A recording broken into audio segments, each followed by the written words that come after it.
Hello mga kabibig! Welcome back sa ating bagong YouTube channel. Ito ang pinakamaingay na YouTuber sa balat ng YouTube. Ako si Kabibig, maglebak-lebak na tang with evidence. Ako, I don't know kung good news ba ito or bad news ba, pero magbabalik na ang kapamilya. Magbabalik na ang ABS-CBN, mga kabibig. Naku, sa Administrasyong Marcos pala babalik ang ABS-CBN. Nakalimutan na ba ng Administrasyong Marcos or ng pamilyang Marcos kung paano sila kinutya noong panahon ng kailang ama ng ABS-CBN? Naku, wala na mga Aquino, wala ng power ang mga Aquino, 'di ba? Kailangan bumalik ang ABS-CBN kaya si Albay Representative Joey Salceda nag-sponsor ng pagbibigay ng bagong prangkesa sa ABS-CBN. Mga netizen pumalag. Oo, sabi ng iba, bakit pa bibigyan ng ABS-CBN na yan? Yung iba naman, ay, bigyan natin ng chance ang ABS-CBN. Baka magbago ang management. Nako mga kabibig, eto kasi ang nangyari kabibig. Ito i-share ko sa inyo kasi alam mo naman tayo, lebak-lebak with evidence tayo dito. So, basahin natin yung sponsorship, sponsorship ni Representative Albay. Ito na kabibig. House of Representative, House Bill number 11252, introduced by Representative Joey Sarti Salceda, an act granting the ABS-CBN Corporation, formerly ABS-CBN Broadcasting Corporation, a franchise to construct, install, operate, and maintain television and radio broadcasting stations in the Philippines and for other purposes. Naku po, ito na ba ang hiling? Ito na ba ang dream come true ng mga kapamilya artist, ng mga kapamilya empleyado, ng mga management ng ABS-CBN? Ito yung explanatory note kung bakit talagang inintroduce ito ni Representative Joey Sarti Salceda. Sabi dito, the Securities and Exchange Commission (SEC) and the Bureau of Internal Revenue during the House deliberation on the ABS-CBN franchise in the previous Congress certified that the franchise grantee did not violate ownership restrictions and that have pending tax liabilities. The non-renewal of the franchise, however, cost some 11,000 direct jobs. This representation also argued that the information asymmetries that resulted from the loss of an information source caused thousands of new COVID-19 infection during the critical 2022 period. Ala, grabe no? Wala ang ABS-CBN. So, ang tawag dito, mas lumiit ang chance na spread ang information. Grabe naman. Kawawa naman ang mga GMA, kawawa naman ang SMNI at ibang mga stasyon na nagbibigay ng impormasyon. Tanging lang talaga ang ABS-CBN ang tanging nakapagbibigay ng konkretong balita, ganun ba? Well, yun ang laman ng kanyang explanatory note. Prior to the rejection of the franchise renewal, some 36 of the Filipino derive their news and entertainment from the channel. Oh. ABS-CBN extensive regional network reach was also the source for news and updates on impending disasters, making the channel crucial then to disaster risk reduction strategies at the local level. Ooh, may punto din.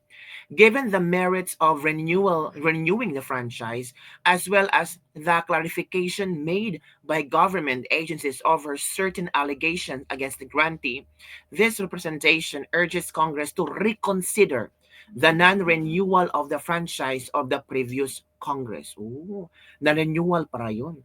In view of foregoing, the approval of this bill is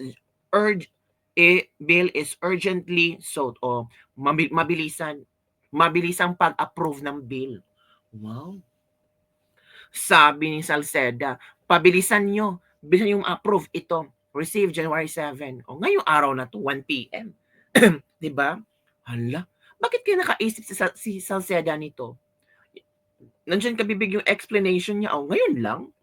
Ngayon lang siya nakapag-isip ng ganito. Bakit noong si Duterte pa ang nakaupo, bakit hindi siya nag ah, introduce ng bill na ito? Bakit hindi siya nag-sponsor na ipabalik ang ABS-CBN? Ngayon lang, mga after 3 years nakaupo si Marcos, mga after 3 years na hindi na binabanatan ng ABS-CBN ang pamilyang Marcos, parang baka maganda na ang relationship, 'di ba mga kabibig?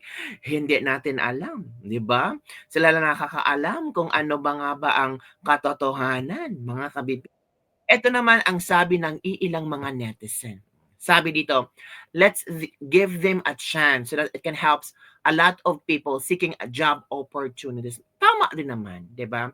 Isipin natin marami ding mga empleyado na wala ng trabaho, 'di ba? It's timely and relevant to my country, which is the Philippines. I want to show the world the election is coming. Oh, the election is coming. So kailangan makakuha ng ng boto from the kapamilya. Ganun ba? Ayon ng ABS-CBN, parang kontento na sila kung anong meron sila ngayon kasi nakakapag-collaborate sila sa iba't ibang TV station. I think so, mas successful ang ABS-CBN ngayon, 'di ba? Kasi ang mga tao hindi na mahilig sa TV ngayon, eh. 'Di ba? Mahilig sila sa sa social media. Gano'n na ang mga tao ngayon. So, kung iga-grant ng Congress itong, renewal or pagbigay ng bagong franchise ng ABS-CBN, well, hindi natin alam kung ano ba talaga. Basta ako 'no, manonood man ako ng mga kapamilya shows, mas maganda kung nasa social media siya. Mas click siya, pero kung gusto nila ng regional network, mas malayo malayo ang scope. Okey lang naman mag-open ng ABS-CBN pero sana naman bayaran naman nila yung obligasyon nila sa gobyerno. Bonus na lang 'yan. Kung ako sa ABS, mas okey sa akin yung ganyan, at least maka nila lahat, saka mas malawak reach nila. Okey lang 'yan basta magiging responsable sila sa pagbabalita at maging patas sila. Yun ang mga komento ng ating mga netizen.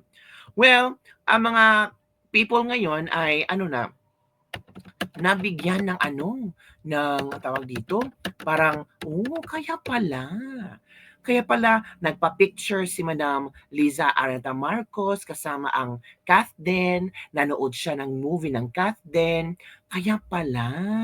Oo, nandun si Liza Marcos. Tapos yung mga anong tawag dito, yung closeness ng ABS-CBN management kay Liza Marcos. Uy, kayo talaga ha, binigyan niyo ng kulay ang gulay.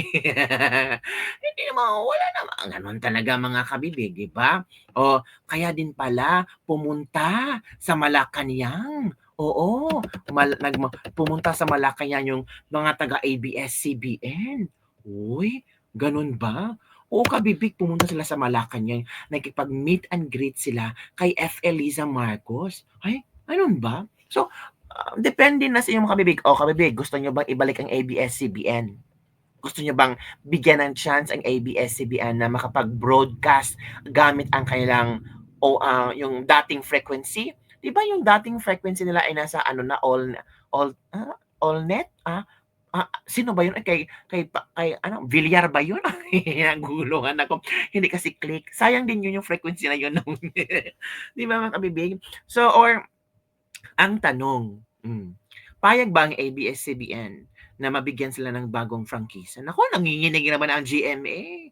O humaharurot pa sana ang GMA sa mga ratings, sa mga sponsorship. Pero kung babalik ang ABS-CBN, naku, labanan na naman ito ng mga shows. Paano yan kung babalik ang ABS-CBN, yung si Vice Ganda, yung show nila, ay yung iba nasa GMA, ay naku, mag-pull out yun. Naku, yung ibang artista na umalis sa ABS-CBN, pumunta ng GMA. Paano yan? Makakabalik pa ba sila sa Kapamilya Network? Naku, naku, naku, naku. So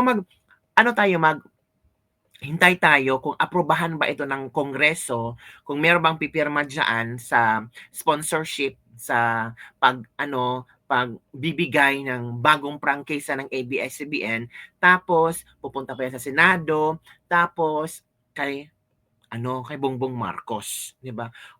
Do you think Bongbong Marcos will sign and give ABS-CBN a new prangkisa? I think so. For me, I think so. Kasi, unity team eh. Yun lang po kami, Big. Bye, everyone. See you next time.